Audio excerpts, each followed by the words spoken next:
ಯಾರೋ ನನ್ನನ್ನು ಕೇಳಿದ್ರು, ದೇವ್ರಂದರೆ ನಿಮ್ಮ ಪ್ರಕಾರ ಏನು ಅಂತ. ನಾನು ಹೇಳಿದೆ, ಮೇ ಬಿ ನಂಬಿಕೆ ಅನ್ನೋದಿದೆಯಲ್ಲ, ಯಾರೋ ಸಮಥಿಂಗ್ ಕಾಣದ ಕೈ, ಅನ್ನೋನ್ ಇಸ್ ಪ್ರೊಟೆಕ್ಟಿಂಗ್ ಮೀ ಅನ್ನೋದೇ. ಲೆಟ್ಸ್ ಇಮ್ಯಾಜಿನ್ ಈಗ ಒಂದು 100 kg ಸ್ಕೂಲ್ ಬ್ಯಾಗ್ ಹಾಕೊಂಡು ಓಡ್ತಾ ಇದ್ದೀನಿ. somewhere I know I'm not carrying all of this. I'm putting that in a safe locker, calling it the name probably God. Somebody is protecting me, taking care of me. So I'm not running, taking all of it. I know that somebody else is taking care of me. Yes, I understand. ಕೆಲವರಲ್ಲಿ ಆ belief system ಬೇಕಾಗ್ಬೋದು, but ನನಗೆ ಬೇಡ, ನಾನು ಅದನ್ನು ನಂಬೋನಲ್ಲ. ಮತ್ತು ಮುಖ್ಯವಾಗಿ ನನಗೆ ಈ ದೇವರು ಅವರುಗಳು ಇದ್ದರೆ ಯಾಕೆ ಇಷ್ಟೊಂದು ಅನ್ಯಾಯಗಳು ಆಗ್ತಿರೋದನ್ನು ನಿಲ್ಸೋಕ್ಕಾಗದೇ ಇರೋದು ಯೂಸ್ಲೆಸ್ ದೇವರು.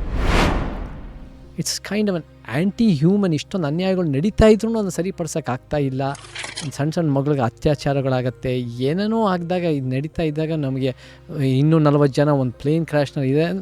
These are all you have to think in critical rational thinking. We cannot think in terms of ಯಾರೋ ನಮಗೆ ಪ್ರೊಟೆಕ್ಟ್ ಮಾಡ್ತಾರೆ, ಅವರು 240 ಜನ ಸತ್ತಿದ್ದು ಯಾಕೆ?